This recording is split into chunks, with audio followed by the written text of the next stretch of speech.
মুরাদ খান বললেন, এখানে একটু মেহেরবানি করে দাঁড়ান হুজুর, ভেতরে খবরটা দিয়ে আসি। উষ্ণ সায় দিয়ে সুলতান বললেন, জরুর জরুর, যান। দেউড়ির দুয়ার ঠেলে মুরাদ খান ভেতরে গিয়ে দেউড়ি আবার ভেজিয়ে দিলেন। সুলতান দেউড়ির উপর দাঁড়িয়ে রইলেন। সুলতানের আগমন সংবাদ শুনেই দৌলতজাহান দেওয়ানা বনে গেলেন। উন্মাদিনীর মতো তিনি তৎক্ষণাৎ দেউড়ির দিকে ছুটলেন। তার মাথার ওড়না খসে কাঁধে এসে পড়ল। খুলে গেল বেনি, আউলে গেল চুল। দৌলতের ধারণা ছিল সুলতান এসে ফুলবাগানের ওই দিকে দূরে কোথাও দাঁড়িয়ে আছেন। সুলতানের নাম শুনেই দৌলতজাহানের হিতাহিত জ্ঞান লোপ পেয়ে গেল। দেউড়ি থেকে তখনই তাকে এক নজর দেখার লোভ দৌলতজাহান সম্বরণ করতে পারলেন না। ছুটে এসে ওই অবস্থায় দেউড়ি খুলে দাঁড়াতেই দৌলতজাহান সুলতানের একদম বুকের সামনে পড়ে গেলেন। সে কি বলে চমকে উঠে দৌলতজাহান তৎক্ষণাৎ খোলা দরজার পাল্লার আড়ালে ছিটকে এসে দাঁড়ালেন এবং সবলে দেউড়ির পাল্লা আঁকড়ে ধরে নিজেকে সংযত করতে লাগলেন। দৌলতজাহানের মুখ, মাথা সুলতান দাউদ খান পুরোটাই দেখতে পেলেন। তার চেহারা দেখে সুলতান বেদনা ভরে আঁতকে উঠলেন। এ দৌলত যেন আর ঠিক সেই দৌলত নয়। মুখের আদল আর গঠনের সৌন্দর্যটাই টিকে আছে, শুধু বাদবাকিটা তামামি পুড়ে গেছে। রং, বর্ণ, স্বাস্থ্য, শরীর কিছুই নেই আর। এ যেন চামড়ায় ঢাকা একখণ্ড অর্ধদগ্ধ কাঠ। দেখামাত্রই সুলতান বুঝতে পারলেন কত বড় তাকলিফ আর আজাব গেছে কুসুম পেলব অন্তর ও অনন্য রূপে অধিকারিণী এই দৌলতজাহানের উপর দিয়ে। সুলতানের অন্তরটা হু হু করে উঠল। দেউড়ির উপর দাঁড়িয়ে থেকে তিনি করুণ কণ্ঠে বললেন, আপনার ইচ্ছার বিরুদ্ধেই চলে এসেছি। মুরাদ খান সাহেবের অনীহাটাও মানেনি। অপমান তিরস্কার যা হয় আপনি করুন, আমি আজ কোনো প্রতিবাদ করব না। দৌলতজাহানের তরফ থেকে কোনো উত্তর এলো না দেখে সুলতান ফের বললেন, ক্ষণিকের উত্তেজনা আর ভ্রান্তির বশে হলেও আমার অপরাধ যে ক্ষমা পাওয়ার অযোগ্য, এ দীর্ঘকাল ধরে তিলে তিলে দগ্ধ হয়ে আমি তা বুঝেছি। ক্ষমার আশা আমি আর করিনে। অপরাধ করেছি, শাস্তি আমার প্রাপ্য, সেই শাস্তিটা আমাকে দিন। দোহাই আপনার, দীর্ঘদিন পেরিয়ে গেছে, আর এভাবে লুকিয়ে না থেকে অপমান অপদস্থ চাই কি চাকর নফর দিয়ে হলেও যা হয় একটা কিছু করুন আপনি। আপনার এ নির্মম নীরবতা আমি আর সহ্য করতে পারছি না। সুলতানের কণ্ঠস্বর রুদ্ধ হয়ে এলো। পাল্লার ওপার থেকে এবারও কোনো জবাব এলো না। পরিবর্তে এলো ফুপিয়ে কেঁদে ওঠার এক মর্মভেদী আওয়াজ। পাল্লার আড়ালে দাঁড়িয়ে দৌলতজাহান অনেকক্ষণ ফুপিয়ে ফুপিয়ে কাঁদলেন। হতভম্ব হয়ে সুলতান ওখানে চুপচাপ দাঁড়িয়ে রইলেন। দৌলতজাহানের কান্নার বেগ স্তিমিত হয়ে আসতেই মুরাদ খান অদূরে এসে দাঁড়ালেন।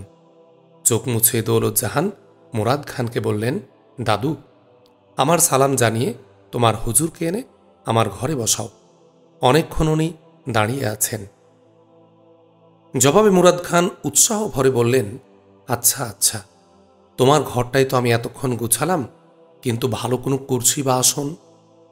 দৌলতজাহান নির্বিকার কণ্ঠে বললেন, লাগবে না। উনি দৌলতজাহানের কাছে এসেছেন, রাজসভায় আসেননি।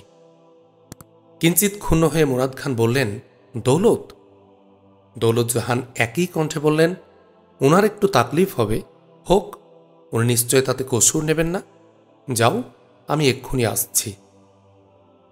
বলেই দৌলতজাহান দেউড়ি থেকে দ্রুতপদে সরে গেলেন। সুলতানকে মুরাদ খান তাজিমের সাথে ডেকে নিলেন।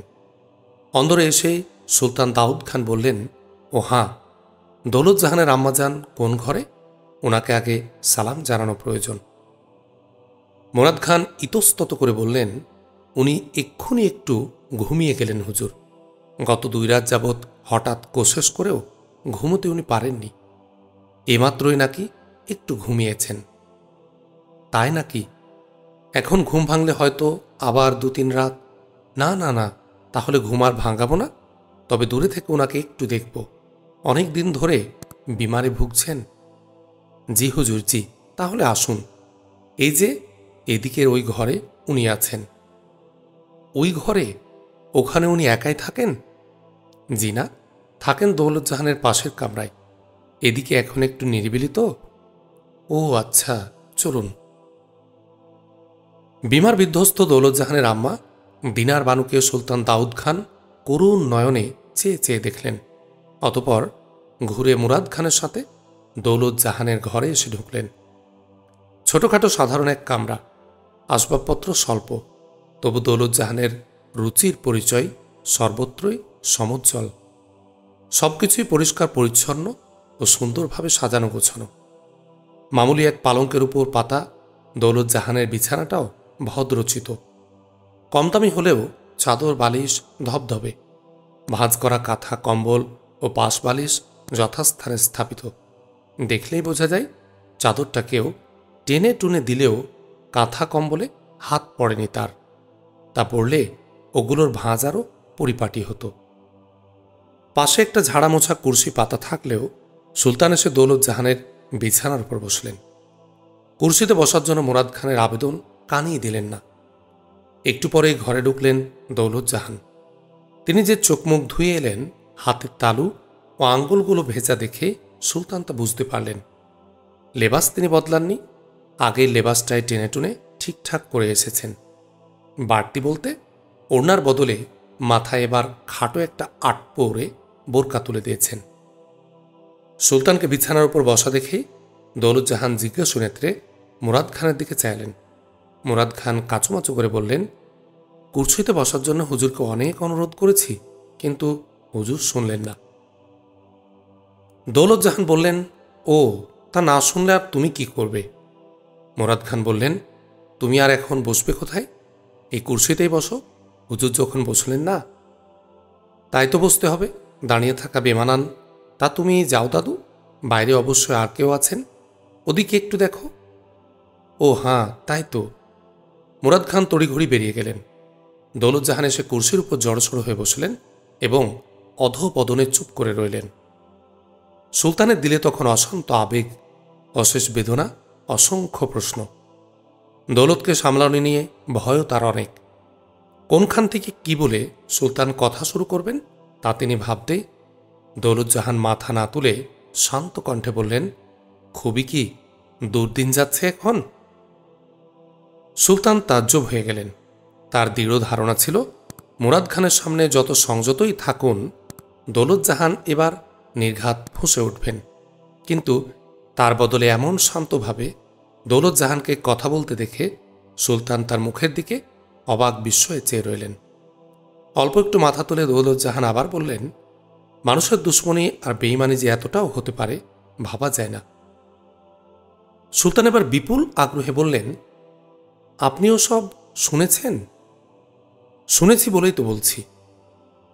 আমি সুলতান হয়েছি, রাজ্য পেয়েছি, রাজ্য হারিয়েছি, এসব তামাম খবরই শুনেছেন?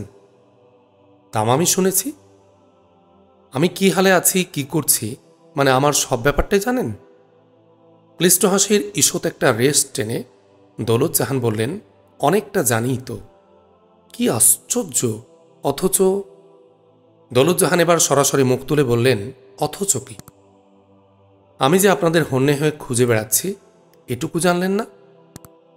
আগে জানিনি, তবে পরে জেনেছি। জেনেও এইভাবে গা ঢাকা দিয়ে রইলেন? আপনাদের তলাশে আমি যে পাগলের মতো ঘুরছি, এটা জেনেও আপনার দিলে কোনো রহম এলো না? দৌলতজাহান আবার মাথা একটু নিচু করলেন এবং সংযত কণ্ঠে বললেন, ওই তো বললাম, আগে সেটা শুনিনি, শুনলাম পরে।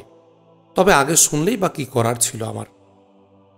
আমার ওই প্রাণান্ত তালাশে আপনারা সাড়া দিতে পারতেন, ফায়দা কি হতো? তাজ্জব! না বুঝে একটা অপরাধ করেছি বলে এতটা নির্মম হবেন? আমাকে শুধরানোর সুযোগ দেবেন না?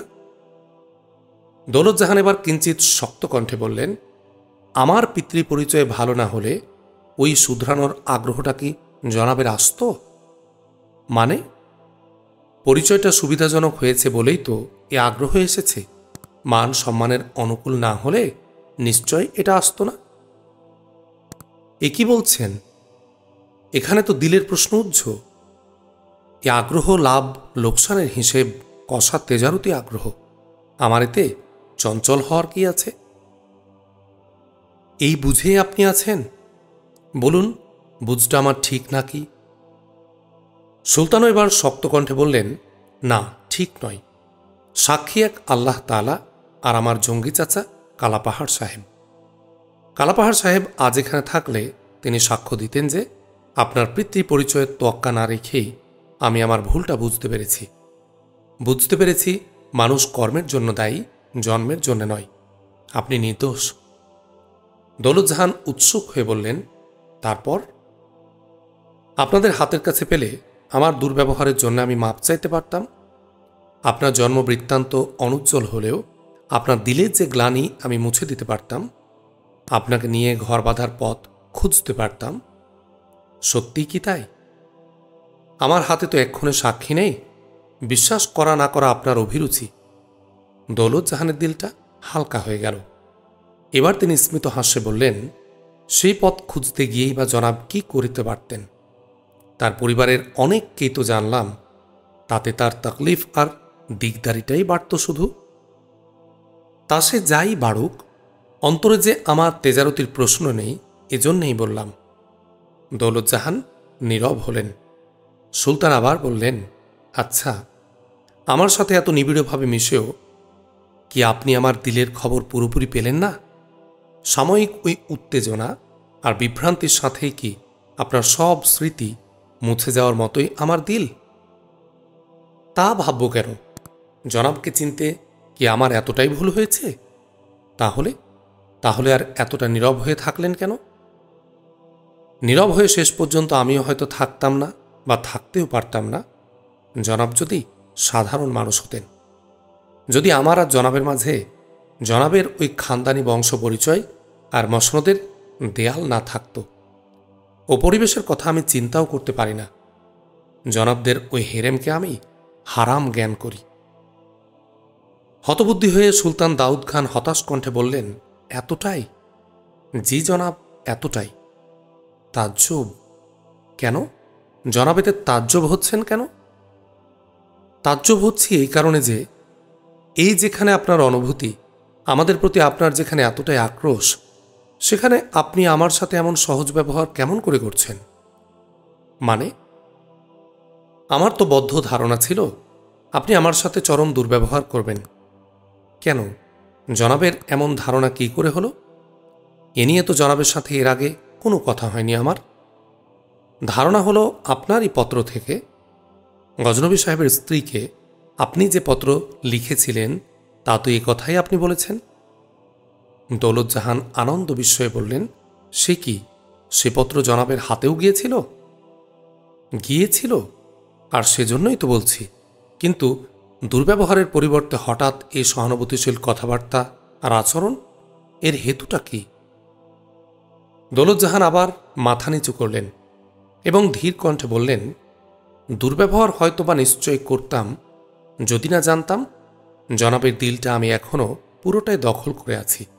আমার জন্যে জনাব এখনও মজবুর হয়ে আছেন।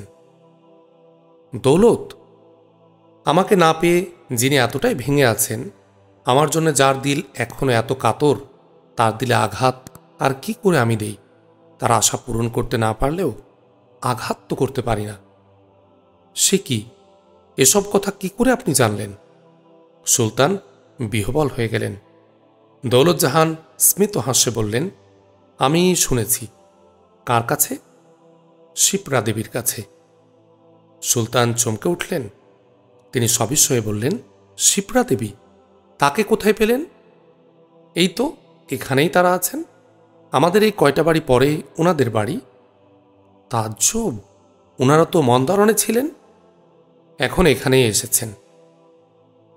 দিল্লির ফৌজের দৌড়ঝাঁপ আর লড়াইয়ের ঝুটঝামেলায় মন্দারণ তটস্থ হয়ে উঠলে ওনারা এখানে চলে এসেছেন। ওনাদের ওই সঙ্গীত প্রতিষ্ঠানে কুঞ্জলাল বাবু নাকি একজন বড়লোক আছেন। এখানেও তার একটা বড়সড় বাড়ি আছে। তীর্থে আর ভ্রমণে এসে এখানে উনি থাকতেন। এখন তারা সবাই এসে সেই বাড়িতেই উঠেছেন। বলেন কি? তাহলে ওস্তাদজি, রাজ্যেশ্বরবাবু, পীর মোহাম্মদ, ভানু সিং, মানে ওরা সবাই? সবাই। তাদের সাথে আপনার সাক্ষাৎ হয়েছে? সবার সাথে হয়নি, তবে শিপ্রা বহিনের সাথে প্রায়ই আমার গল্প হয়। আমার জন্য জনাব তার সামনেও কেঁদে ফেলেছিলেন, একজন আওরাতের জন্যে আর একজন আওরাতের কাছে। দৌলতজাহান এবার একটু শব্দ করেই হেসে উঠলেন। সুলতান দাউদ খান গম্ভীর কণ্ঠে বললেন, তবু আপনি বলবেন হেরেম আপনার কাছে হারাম? হাসি থামিয়ে দৌলতজাহানও গম্ভীর হলেন এবং গম্ভীর কণ্ঠে বললেন, না বলে যে উপায় নেই জনাব। সুলতান অতিশয় কষ্টের সাথে বললেন, দেখুন, আমি আর সহ্য করতে পারছি না।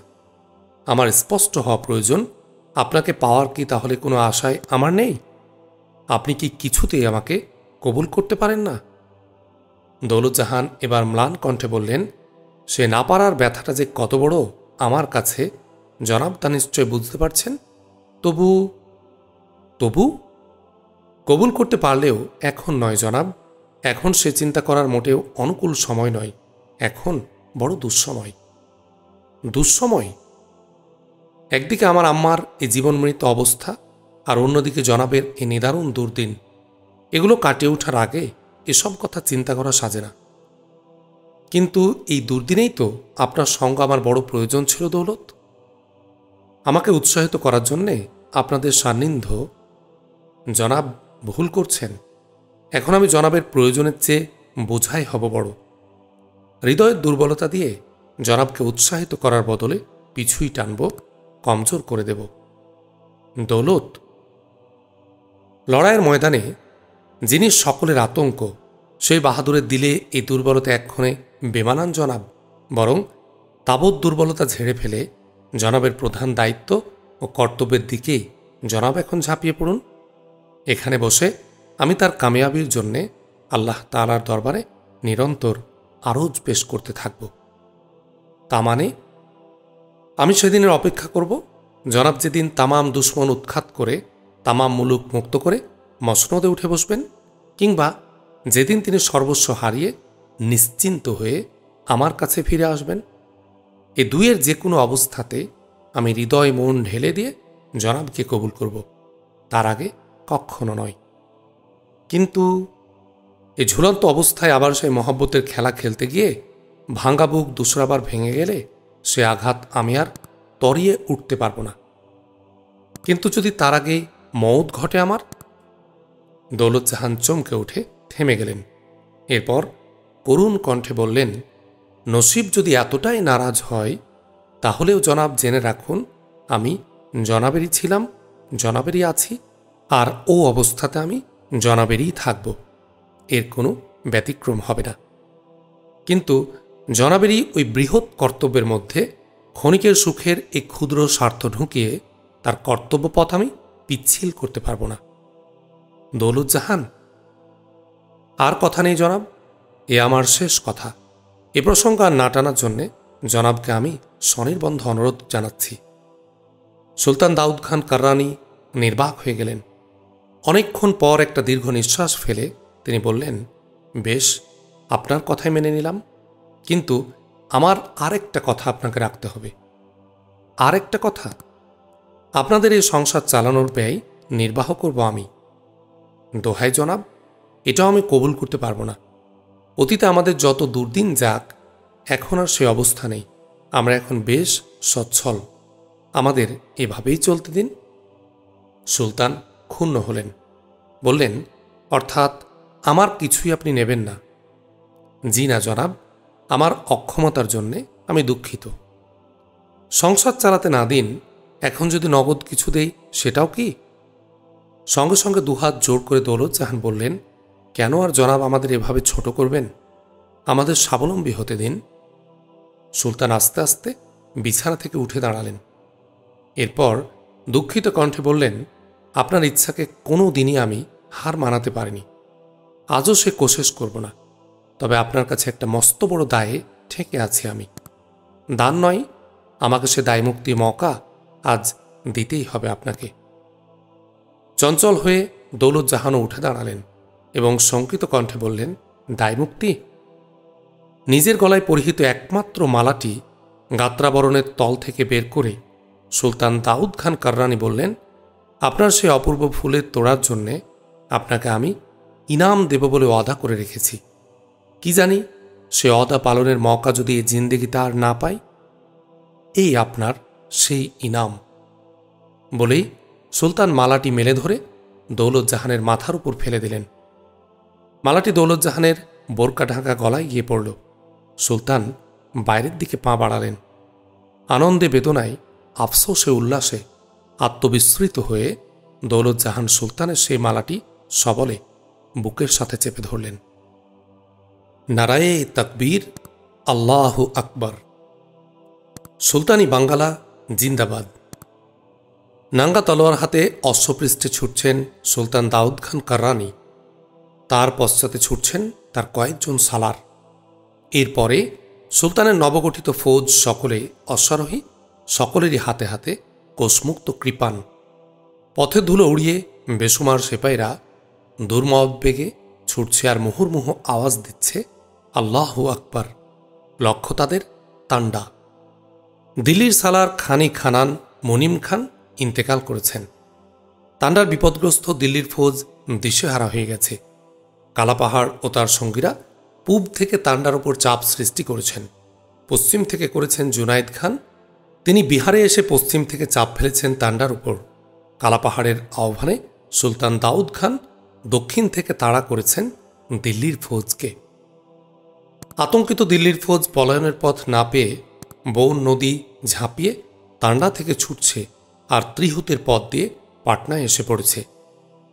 একদিনে এ অবস্থা হয়নি।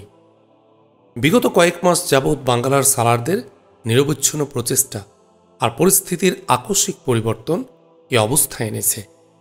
দিল্লির সালার মুনিম খান তুকুরয়ে থাকতেই তান্ডায় দিল্লির শক্তি বিপন্ন হয়ে পড়ে। মুনিম খানের সাথে দাউদ খানের সন্ধি স্থাপন হওয়ার পরও তান্ডার উপর বাঙ্গালার ফৌজের হামলা অব্যাহত থাকে।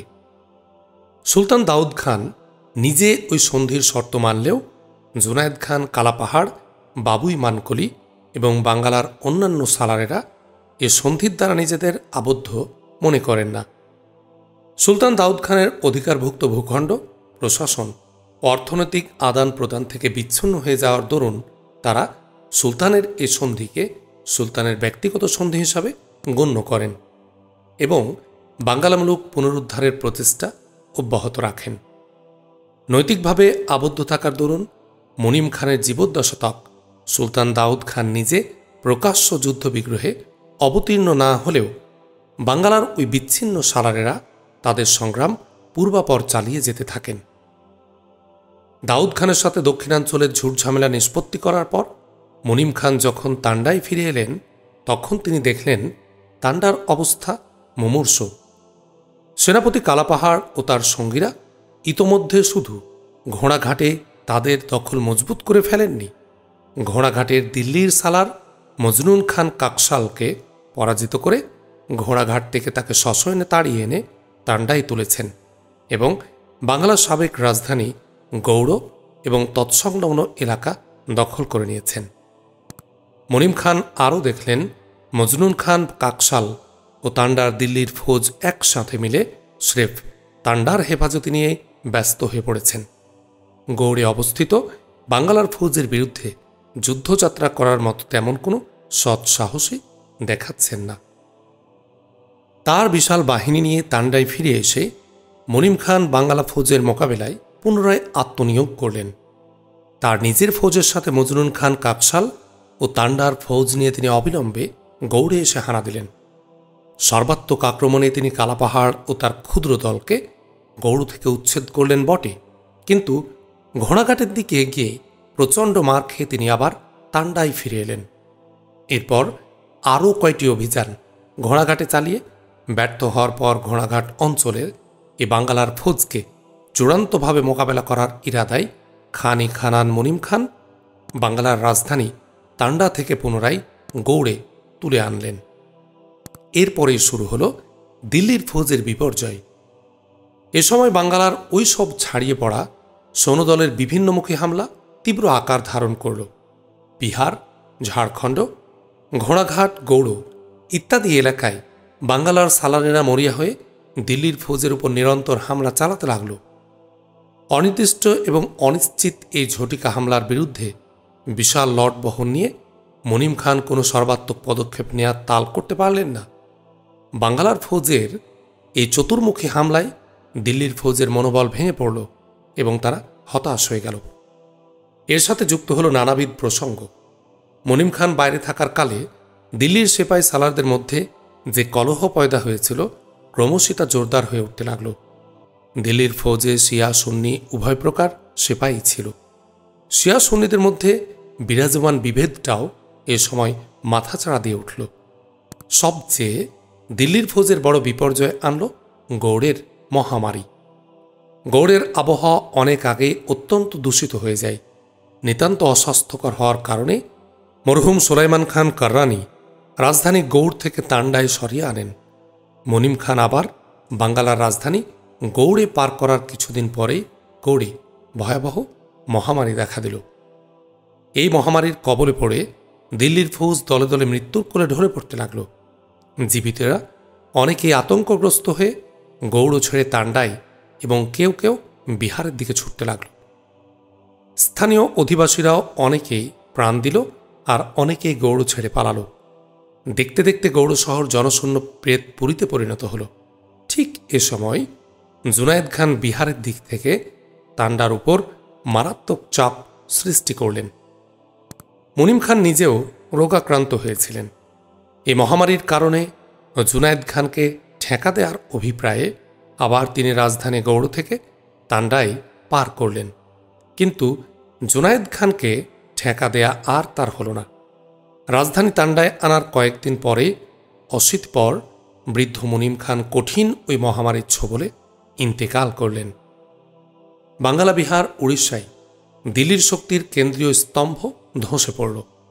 নেতৃত্বের অভাবে দিল্লির ফৌজ ছিন্ন ভিন্ন হয়ে গেল। রাজা টোডরমল সহ দিল্লির অন্যান্য সালারেরা ঐক্য পৌঁছাতে না পেরে দিল্লির বাহিনীর নেতৃত্ব নিয়ে কোন্দলে লিপ্ত হলেন। পরিস্থিতি প্রতিকূল দেখে দিল্লির অনেক সেনানায়ক ও সেপাই গোপনে বাঙ্গালা মুলুক ত্যাগ করতে লাগলেন। পরিস্থিতি যখন এমনই অনুকূল, ঠিক তখনই বাঙ্গালার বিচ্ছিন্ন সালারেরা চারদিক থেকে একযোগে তান্ডার দিকে ধাবিত হলেন। ঘোড়াঘাট থেকে কালাপাহাড়, বিহার থেকে জুনায়েদ খান, ঝাড়খণ্ড থেকে জামান খান, তান্ডার পূব দক্ষিণ দিক থেকে বাবুই মানকলি এবং অন্যান্য সালারেরা একযোগে দিল্লির ফৌজকে ঘিরে ধরলেন। পলায়নের জন্য দিল্লির ফৌজের সামনে এখন একমাত্র দক্ষিণ পশ্চিম দিকটাই কিছু ফাঁকা রইল। নতুনভাবে তৈরি হয়ে সুলতান দাউদ খান কাররানি পরিস্থিতি পর্যবেক্ষণ করছিলেন। এই অক্তে কালাপাহাড় সাহেব সুলতানকে খবর দিলেন, একমাত্র এখনই সময়, এ মৌকা দুসরাবার আসবে না। সবাই এবার একযোগে দিল্লির শক্তির উপর আঘাত হানা প্রয়োজন। তিনি অবিলম্বে উড়িষ্যা থেকে বেরিয়ে আসুন। মনিম খানের মৃত্যু সংবাদ পাওয়া মাত্রই সুলতান দাউদ খানের তামাম জড়তা কেটে গেল। তিনি তার নবগঠিত বাহিনী ও সাথী সালারদের নিয়ে আল্লাহু আকবার আওয়াজ তুলে বাঙ্গালার দিকে ছুটলেন এবং তান্ডার দক্ষিণ ও পশ্চিম দিক থেকে দিল্লির ফৌজকে তাড়া করলেন। দিল্লির সালার সেপাইবার দিশেহারা হয়ে গেল। প্রতিরোধের ব্যর্থ কিছু চেষ্টা করেই তারা পরিমরি পেছন দিকে ছুটল। পলায়নের তামাম পথ রুদ্ধ হয়ে যাওয়ায় নদী নালা ঝাঁপিয়ে আর বন জঙ্গল পেরিয়ে তারা তান্ডা ছেড়ে পালিয়ে যেতে লাগল এবং যুদ্ধের হতাহতের সাথে এই পালায়নের পথেও তারা অনেকেই প্রাণ দিল। বাঙ্গালা মুলুক দুশ্মন মুক্ত হয়ে গেল। সুলতান দাউদ খান কাররানি অল্পায়াসে রাজধানী তান্ডা পুনরায় দখল করলেন এবং মসনদে উঠে বসলেন। সুলতান দাউদ খানকে নবোদ্যমে তৎপর হতে দেখে পূর্ব বাঙ্গালার জমিদার ঈশা খানও তালোয়ার ধারণ করলেন।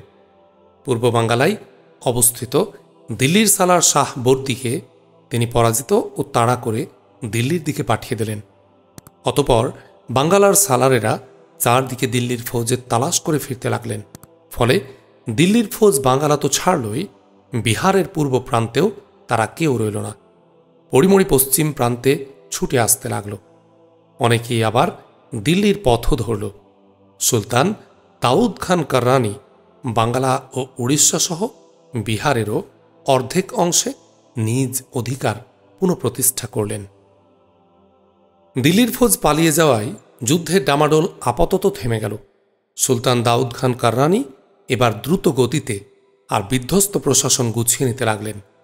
একই সাথে তিনি দিল্লির পরবর্তী হামলার বিরুদ্ধে তার সামরিক শক্তি পুনর্গঠন করতে লাগলেন। এ কাজে তাকে সক্রিয়ভাবে সাহায্য করতে লাগলেন সালার কালাপাহাড় ও জুনায়েদ খান কাররানি। জুনায়েদ খান খোস দিনে দাউদ খানের বাহিনীতে সেনাপত্য গ্রহণ করলেন। সুলতানের পরিবারবর্গ তখনও উড়িষ্যাতেই ছিল। সুলতান এবার তাদের তান্ডায় আনার জন্যে লোক পাঠিয়ে দিলেন। কাজের চাপ কিছুটা স্তিমিত হয়ে আসতে দৌলত জাহানের প্রসঙ্গ আবার সুলতানের অন্তরে উকি দিতে লাগল। হরেক প্রশ্ন অন্তরে তার ভিড় জমাতে শুরু করল। দৌলত জাহান পুরীতে, সেখানে বসে তিনি চলমান ঘটনা প্রবাহের দিকে নিশ্চয় কান পেতে আছেন। চূড়ান্ত কামিয়াবি হাসিল করে কিংবা সর্বস্ব হারিয়ে নিঃস্ব ও নির্ঝঞ্ঝাট হয়ে তার কাছে হাজির হবে, তবেই তিনি সানন্দে কবুল করবেন সুলতানকে। যদিও এ কামিয়াবি চূড়ান্ত কিছু নয়। দিল্লির বাদশাহ আকবর শাহ আবার যে কোনো সময় তার আগ্রাসী থাবা নিয়ে বাংলার দিকে ছুটে আসতে পারেন, তবু সাময়িকভাবে হলেও কামিয়াব তো হয়েছেন তিনি জরুর। এ অবস্থায় হাজির হলে কি দৌলত জাহান তাকে কবুল করতে পারবেন না? এখনও কি দৌলত জাহানের আপত্তি থাকবে? অধিক, আরও কি অধিক কামিয়াবি আশা করবেন তিনি? সুলতানের দিলে এখন এসব চিন্তা ক্রমশই জোরদার হয়ে উঠেছে। কোনো দ্বিধাদ্বন্দ্বে পড়লেই এসব প্রশ্নে সুলতান আগে তার জঙ্গি চাচা কালাপাহাড়ের শরণাপন্ন হতেন, তার সাথে আলাপ করতেন, তার পরামর্শ নিতেন। কিন্তু তার ভাগ্য বিপর্যয় শুরু হওয়ার পর থেকে পরামর্শ তো দূরের কথা, দৌলত জাহানের প্রসঙ্গ নিয়ে তাদের মধ্যে আলাপ হওয়ার আর কোনো মৌকাই হয়নি। এই প্রাণান্ত প্রলয়ে সে প্রশ্ন এখন তাদের মাঝে নাজুক হয়ে পড়েছে। বিশেষ করে এ অবস্থায় দৌলত জাহানের প্রসঙ্গ কালাপাহাড় সাহেবের কাছে তোলার প্রশ্নে সুলতান এখন অনেকখানি শর্মিন্দা বোধ করছেন। এ দুরবস্থার ওই প্রসঙ্গ তুলে তার জঙ্গি চাচার কাছে হাস্যাস্পদ হয়ে পড়তে পারেন ভেবে তিনি এ কাজে সাহস উৎসাহ পাচ্ছেন না। কাজের ফাঁকে সুলতান সেদিন একা বসে এসব কথা ভাবছিলেন। সুলতানের খাস দপ্তরে তখন আর কেউ ছিল না। ঘটনাচক্রে এই সময় কালাপাহাড় সাহেব এসে সুলতানের খাস দপ্তরে হাজির হলেন। দরজায় এসে দাঁড়িয়ে তিনি দেখলেন সুলতান গভীরভাবে চিন্তামগ্ন। প্রথমে তিনি কিছুটা ইতস্তত করলেন, এরপর সালাম দিয়ে ভেতরে চলে এলেন। কালাপাহাড় সাহেবকে দেখে সুলতান উৎফুল্ল হয়ে উঠলেন। সালামের জবাব দিয়ে তিনি খোস দিলে উঠে দাঁড়ালেন এবং মোসাফা করে সালার সাহেবকে বসালেন। আসন গ্রহণ করে কালাপাহাড় সাহেব প্রশ্ন করলেন, কি ব্যাপার জনাব? খুব চিন্তিত বলে মনে হচ্ছে। কোনো দুঃসংবাদ কিছু? সুলতান মুখ তুলে বললেন, দুঃসংবাদ মানে দিল্লির বাদশার কোনো বদমতলবের খবর বা অন্য কোনো খারাপ খবর কিছু? সুলতান হেসে বললেন, না না না, কোনো খারাপ খবর নয়, আমি অন্য কথা ভাবছিলাম।